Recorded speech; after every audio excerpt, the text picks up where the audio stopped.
नमस्कार, मैं सुनील पंत आपका स्वागत करता हूं आपके अपने चैनल अपेक्स कंपटीशन हब में। और प्रीवियस ईयर पेपर की श्रृंखला में आज हम लेंगे एसएससी सीजीएल 9 दिसंबर 2022 को आया हुआ एक पेपर। ये 25 क्वेश्चंस का सेट मैं आपके साथ अब से डिस्कस करता हूं और आप अच्छे से ध्यान से समझने की कोशिश करना। क्वेश्चन को कैसे अटेम्प्ट किया जाएगा उसके लिए आपको कुछ ना कुछ आइडिया जरूर मिलेगा। यहाँ पर क्वेश्चन फर्स्ट देखा, देखते हैं हमें समझ आएगा। सेंटेंस फिलर्स है, ब्लैंक देखा, sentence fillers. The news of his arrest spread rapidly in every dash of the city. Rack and ruin, बर्बाद होना, चौपट होना। Something that is destroyed, declined. Ins and outs, taking everything, सब कुछ लिया, सब चीज। Ins and out, I know ins and out of you. Nook and corner, everywhere, चप्पे चप्पे में। ये इसके लिए एक सही वर्ड हमें मिला सी, कि उसकी अरेस्ट की खबर जो है फैल गई चप्पे चप्पे में शहर के। यहां पर हम सेकंड क्वेश्चन के लिए चलते हैं और यहाँ सेकंड देखते हैं। ये है पैसिव वॉइस। पैसिव वॉइस से जानना है। पैसिव वॉइस के सभी रूल्स आपके फिंगर स्टिप पे होने चाहिए और वो अच्छे से रूल्स याद होंगे तो आप बेहतर परफॉर्म कर पाएंगे कम टाइम पे। तो और मैं उम्मीद करता हूं आपने सभी अच्छे से पढ़ लिया होगा। तो अब मैं यहाँ डिस्कस करता हूँ। सेंटेंस देखते हैं। A stranger buys flowers. तो बाइज जो है वो प्रेजेंट डेफिनिट टेंस बता रहा है और प्रेजेंट डेफिनिट जो फ्लावर्स के लिए लगाएंगे हम आर लगाएंगे। हम चेक करते हैं किधर आर है। ये एक रॉन्ग ऑप्शन है, ये एक रॉन्ग ऑप्शन है, ये एक रॉन्ग ऑप्शन है और यहाँ ये ऑप्शन जो है this is the right one. ये आपका सेंटेंस राइट सेंटेंस है। अगर हमें आर दो जगह पर में दिखाई देता तो हम और चीजों को चेक करते हैं। यहां पर हमारे पास पैसिव वॉइस सेंटेंस का मिल गया है, तो डी ऑप्शन। हम क्वेश्चन नंबर थर्ड पर चलते हैं। Select the correct direct form. Direct form को चेक करना है आपने, डायरेक्ट फॉर्म। और यहाँ पे इस बार आज इनडायरेक्ट दिया हुआ है इसमें। He said that he was sorry for all that। तो यह was का मीन्स वहां प्रेजेंट होना है और यह that का मीन्स है दिस होना है। तो दिस देख लीजिए कहां पर है, then wrong, that wrong, दो जगह पर है। और अब प्रेजेंट चेक कीजिए, was wrong और am right, ये भी wrong हो गया। आपका डी ऑप्शन जो है सही ऑप्शन है। इसका आंसर बन गया है डी। हम क्वेश्चन नंबर फोर्थ के लिए चलते हैं। Question number fourth, what it is synonym of underline. Underline word का सिनोनिम चाहिए आपको। The word is eager.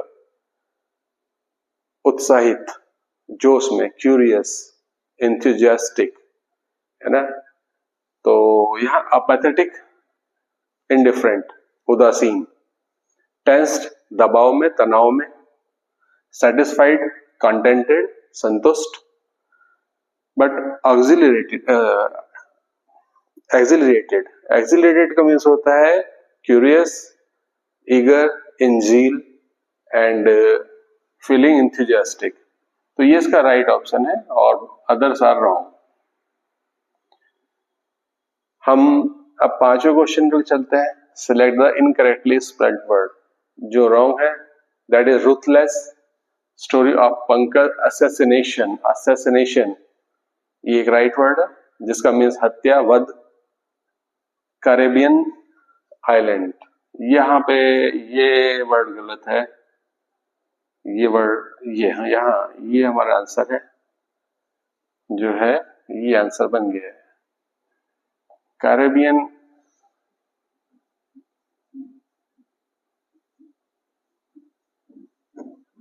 That is Caribbean,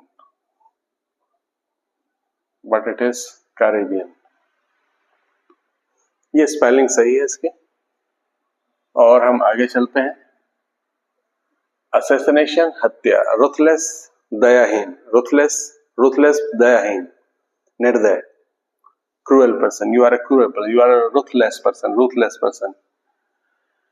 question number 6 में चलते हैं। In the passive voice. Passive voice में यह बताना है हमें the sewage water smells foul, sewage water smells foul. अब यहां पर ए दिया है, foul is smelled by the sewage water. ये पैसिव लग रहा है, लेकिन बाय के साथ ये ऑब्जेक्ट नहीं होना, ये तो रॉन्ग हो गया हमारे पास। The sewage water is foul when it is smelled, ये कुछ एक्सटेंट तक सही लग रहा है, लेकिन ये सही तरीका नहीं है इस बात को कहने का, wrong. The sewage water has a foul smell, ये कोई पैसिव नहीं है। डी ऑप्शन हमारे पास का आंसर बन जाएगा, डी ऑप्शन। यह समझते हैं, ये the sewage water is foul when it is smelled, ये उस फ्रेम में बना दिया गया सेंटेंस है। जैसे अगर हम एक एग्जांपल लिखें, mangoes are sweet, mangoes taste sweet, तो इसका पैसिव वॉइस बना दिया था, mangoes are sweet when they are tasted, तो उस फ्रेम में बना दिया गया। तो ये एक मीनिंगफुल एब्सर्ड सेंटेंस है। एब्सर्ड सेंटेंसेस की एक बहुत बड़ी श्रृंखला होती है। हम ग्रामेटिकल वो देखते हैं, ग्रामेटिकली करेक्ट है सेंटेंसेस। जैसे हम कह सकते हैं ही विल किल मी, लेकिन अगर मैं ये कहूं कि ही किल्स मी, और या मैं कहूंगा ही किल्ड मी, ये मीनिंगलेस बन जाएंगे, ये एब्सर्ड सेंटेंस हो जाएंगे। Grammatically they will be correct, but they do not have any meaning. तो यहां पर 7th हम क्वेश्चन पे चलते हैं। Select the most appropriate option of the blank, blank पे आते हैं। The activist is working really hard and was determined to for this cause, blank पे चलते हैं। What options are, have feet of clay, it means some hidden flaw, कमजोरी, कोई ऐसी कमजोरी जिसकी जानकारी ना हो। blow his own trumpet, अपने मुंह मिट्ठू में बनना, अपनी अपनी बात हाँकना। move heaven earth, आकाश पाताल एक कर देना, यह कुछ मीनिंगफुल लग रहा है। यहां पर आते हैं, ये सेंटेंस में ये कहा गया था, the activist is working really hard and was determined to move heaven and earth for this cause, इस cause के लिए वो आकाश पाताल एक कर देगा। तो ये एक मीनिंगफुल इसका ऑप्शन है, और ये आंसर है इसका। Keep the wolf from the door, इसका मीन्स है कि इतना साधन इकट्ठा कर लेना कि घर के जो जरूरत है वो पूरी हो सके।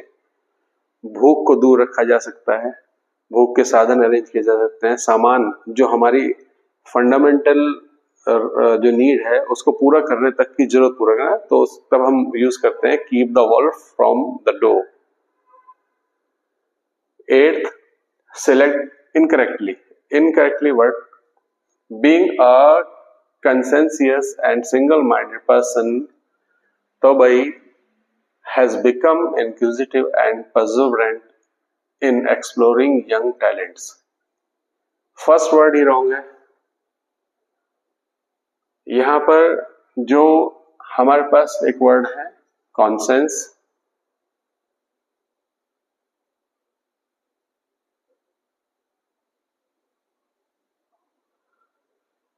कॉन्सेंस, तो यहां पर हमारे पास इससे वर्ड बना हुआ है जिसकी स्पेलिंग होती है कंसेंटियस, CON, कंसेंसियस, CONSCIENTIOUS। तो इस जगह पर यहां पर हम देखते हैं कि ये स्पेलिंग रॉन्ग है, और ये हमारा आंसर है। परसेवरेंट का मीन्स सही है, जो लगातार काम करने वाले पर्सन है, डिलिजेंट है और हार्ड वर्किंग पर्सन है, जो स्टेडफास्ट हैं अपने काम करने में। और इंक्विजिटिव का मीन्स होता है फॉन्ड ऑफ आस्किंग क्वेश्चंस, जिन क्वेश्चन पूछने की जिज्ञासा जिन पे है उनके लिए। और एक्सप्लोरिंग आप जानते हैं, खोजना, ये मीनिंग नहीं है इसका, ये सही हमारे पास वर्ड है। ये भी, ये हमारा आंसर ये है, सीधी बात, बाकी सब सही है। Select the option that can be used. Next question 9th, one word substitution. A battle or anything involving or causing much bloodshed. That is, options दिए हैं autocracy, that is निरंकुश तंत्र, sanguinary इसका आंसर है, इनएफेबल का means होता है that can not be express in words, जिसको शब्द में ना कहा जा सके। और रेड टेपिज्म का मीन्स होता है लाल फीता शाही। तो यहां पर हमारे पास ये वर्ड है जिसमें खूब ब्लड शेड हुआ हो, रक्त रंजित हुआ हो, कोई भी कॉज जिसके लिए हमने खून बहाया हो, that is bloody, that is ghastly, deadly. 10 sentence question को देखते हैं। Rearrange the parts of the sentence in correct order. हमको एक सेंटेंस का पार्ट दिए गए हैं, इनको एक करेक्ट ऑर्डर में देखना है। इन एडिशन टू से सेंटेंस स्टार्ट हुआ जो हमें बता रहा है कि कुछ पहले और फिर उसके बाद। In addition to this, that. Primary threat to the Kemp's Ridley sea turtle, capture in fishing gear like shrimp. और यहां पर दिया हुआ है आपको threaten nesting habitat accidental trawls and gill nets continues to be the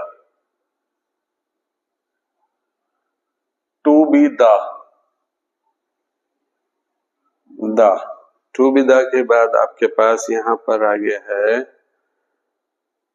to be the primary threat to the, ये यहां पर हमारे पास P एक वर्ड है, to be the primary threat to the camps। यहां पर P आ गया, S के बाद P। अब यहां पे चेक करते हैं S के बाद P किधर है। S के बाद P, सॉरी, यहां पर S के बाद P एक ऑप्शन ये रहा है, S के बाद P एक ऑप्शन ये। अब हम चेक करना है कि वेदर S से स्टार्ट होगा या R से स्टार्ट होगा, ये चेक करेंगे। Trolls and gill nets continuous verb आ गई है, तो इसका मीन इससे पहले एडिशन में कुछ है, तो हम इसको चेक करते हैं आर से। तो हमारे पास है यहां पर आर से सेंटेंस स्टार्ट होने की पॉसिबिलिटी है, क्योंकि in addition to sentence start हुआ था। In addition to capture in fishing gear, और यहां पर ये आपका आ गया है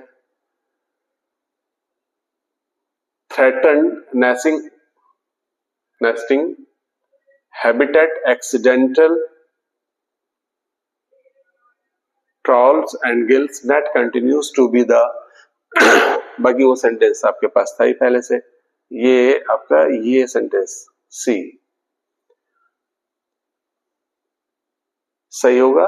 एस और पी का पेयर है जो साथ आना था, और फिर हमने चेक करा वेदर ये बनेगा नहीं। इन एडिशन टू का मीन्स है उससे पहले कुछ और चीज कही गई है।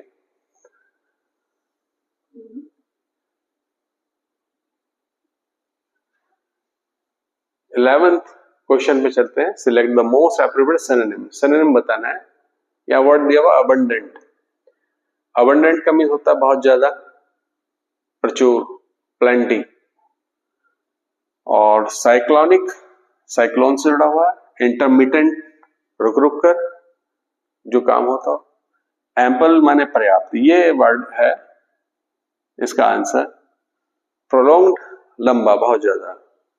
After a prolonged illness, prolonged right word नहीं है। एम्पल जो है आपके लिए अबंडेंट का सिनोनिम वर्ड आ गया है। क्वेश्चन नंबर 12 देखते हैं। Select the most appropriate option of the one word substitution है क्या? नहीं। इंपॉर्टेंट पार्ट, हाँ इंपॉर्टेंट के लिए हमें देखना है, अंडरलाइन वाले सेक्शन के लिए एक सब्स्टिट्यूट ढूंढना है। फर्स्ट है रेक्विजिट, एसेंशियल, रिक्वायर्ड और नीडेड। और ये सब इंपॉर्टेंट, सबके मीनिंग यही है। रेक्विजिट माने इंपॉर्टेंट है, एसेंशियल माने इंपॉर्टेंट आवश्यक है, रिक्वायर्ड भी वही है और नीडेड भी वही है, सेम। मोस्ट एप्रोप्रिएट वर्ड इसके लिए देखना है हमने। तो रेक्विजिट वो चीज है जो हमें जरूरत पड़ता है किसी कमी को पूरा करने के लिए, वो जरूरी वर्ड पर। एसेंशियल कमी इंडिस्पेंसिबल पार्ट है, you can not live without it, essential part है, air is essential to live. Required, जब आप किसी से कोई चीज चाह रहे हैं वो हो सकता है, जो किसी के लिए टर्म्स एंड कंडीशन में फिट बैठता हो, that is required. And the same word is needed, कोई चीज किसी के लिए नीड हो भी सकती है, नहीं भी हो सकती है। But when something is indispensable, अपरिहार्य जो चीज होती है वो असेंशियल हो जाती है। तो ये इसका इम्पोर्टेंट का ये एक राइट वर्ड रहेगा। Computers and mobile phones have become are necessary and essential part of our lives. अब चलते हैं 13th क्वेश्चन की ओर। Select the most appropriate synonym of the underline. अब देखते हैं यहाँ पे क्या दिया हुआ, कंसील्ड, छुपा हुआ। Truth can never be concealed from anyone. सत्य किसी से भी छुपा नहीं रह सकता। दैट इज सेपरेटेड, अलग होना नहीं। बोरोड, उसका मीनिंग निकालने के लिए, मीनिंग ही है ना, दैट इज अंडरलाइन सेंटेंस के लिए एप्रोप्रिएट सिनोनिम, सिनोनिम है। डिसगाइज्ड, ये सही है, छुपा हुआ, डिसगाइज्ड, ये आंसर हमारे पास है। स्नैच्ड माने छीना गया। 14th क्वेश्चन पे चलते हैं। Select the most appropriate option किसके लिए है, यहां ये ग्रुप है will talk about. He will talk about nothing but films, सिर्फ फिल्म की बातें करता है और कुछ नहीं वो करेगा। उसके लिए कोई सब्स्टिट्यूट होता है, वॉज टॉकिंग एट, मीनिंग नहीं है। टॉकिंग इन नहीं मीनिंग है। टॉकिंग ऑफ नहीं है। Talks about, he talks about nothing but films, ये एक मीनिंगफुल सेंटेंस बन गया। अब उस तरह से जैसे मैंने अभी कहा कि आई विल बी किल्ड और आई एम किल्ड और सॉरी ही विल किल मी और he killed me, he kills मी, तो इसमें एक ही सही हो सकता है बस कि ही विल किल मी।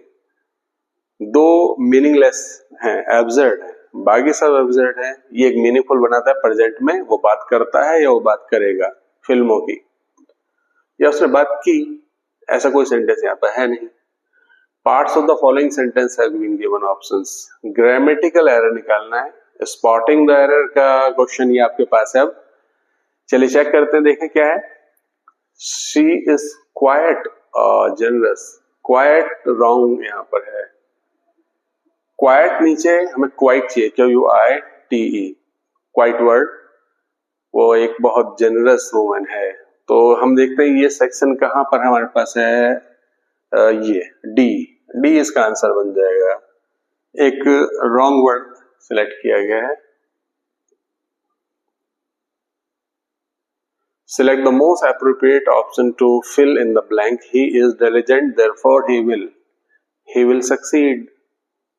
क्योंकि वो diligent है, हार्ड वर्किंग है, इसलिए वो सक्सीड होगा, है ना। अब हम यहां पर चलते हैं question number 17th। Select a sentence which is appropriate use of preposition. preposition का यूज सही देखना है। arrived तक तो ओके है ये सेंटेंस। to है, at है, in है, on। Sunday morning, on Sunday morning, on Sunday morning एक राइट ऑप्शन है। इसके लिए प्रपोजिशन का ऑन यहाँ पे यूज होना चाहिए। 18th सेंटेंस को देखते हैं। Select the most appropriate option of the substitute, और what substitute got a permission, got a permission, ये सेंटेंस इंप्रूवमेंट चल रहा है आपका। After prolong discussion Gayatri got a permission, ये अनकाउंटेबल है, ए इसके बाद यूज नहीं करना चाहिए। और यहाँ पे गॉट परमिशन सही है। अनकाउंटेबल्स क्या था, आप इंडेफिनिट प्रोनाउन का यूज नहीं करेंगे। यहाँ पे आगे चलते हैं 19th सेंटेंस पे, ये क्वेश्चन पर। व्हाट इज अगेन सब्स्टिट्यूटेड, है ना, better substituted, appropriate substituted, put his foot down.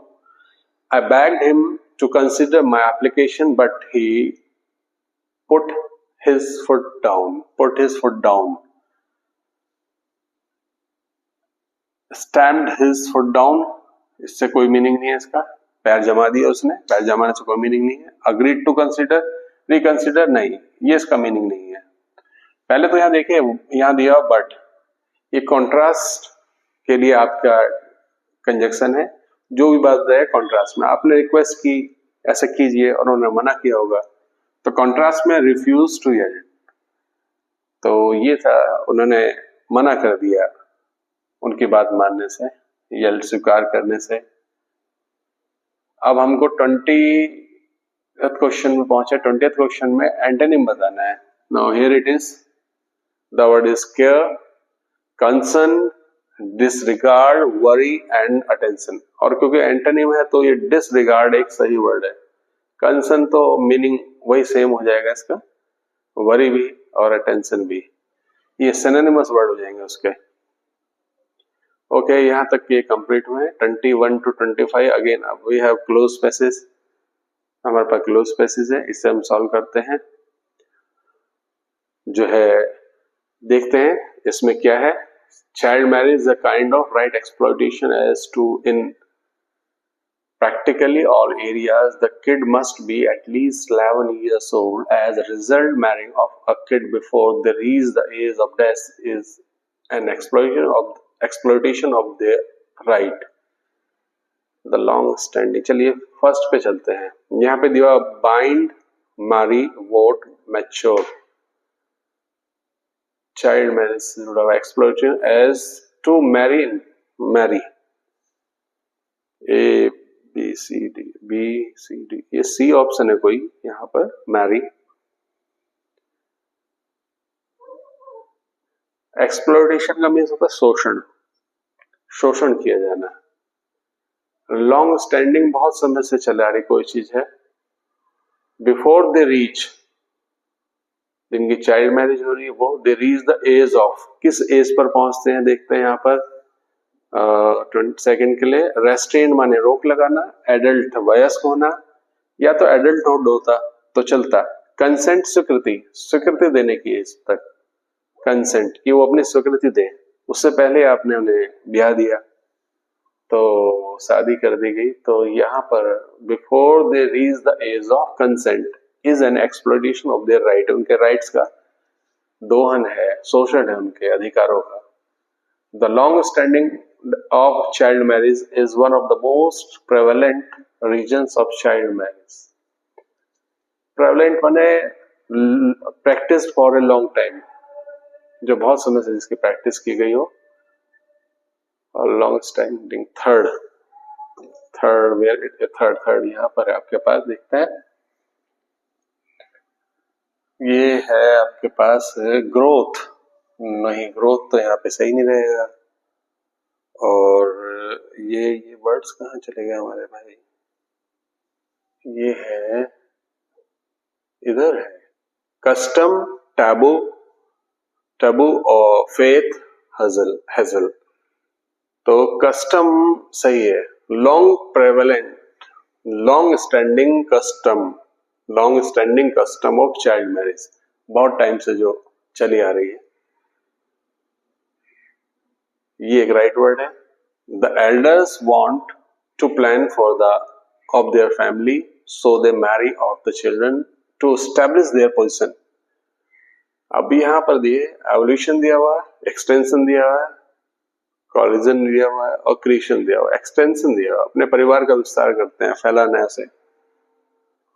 और of their family so they marry of children to establish their position. Most crucially poor individuals marry children to get rid of छुटकारा पाना, their debts, कर्ज से, taxes से, डोरी से, and काहे से, यहाँ पर फिफ्थ है इविल्स, बुराइयां हैं, ऑब्लिगेशन से, और उनकी जिम्मेदारी जो है उनसे वो छुटकारा पाने जाते हैं, गेट रिड ऑफ। तो इसलिए भी वो चाइल्ड मैरिज में इन्वॉल्व हो जाते हैं। ये कंप्लीट हुआ इस तरह से। इसको चेक करिए, पढ़िए, वोकैबुलरी डिक्शनरी में देखिए, खुद से आप कितना इसमें और एफर्ट करते हैं। कुछ क्लू आपको यहाँ से मिला, और कुछ आप जब वर्कआउट करेंगे इस वीडियो को देख के तो I am sure that you will get some benefit from all this. कुछ ना कुछ आपको बेनिफिट मिलने वाला है। और हम कल और एक नया जो पेपर जो है देखेंगे, चेक करेंगे। और तब तक के लिए आप अपना मेहनत कीजिए। Okay, just carry on, take care.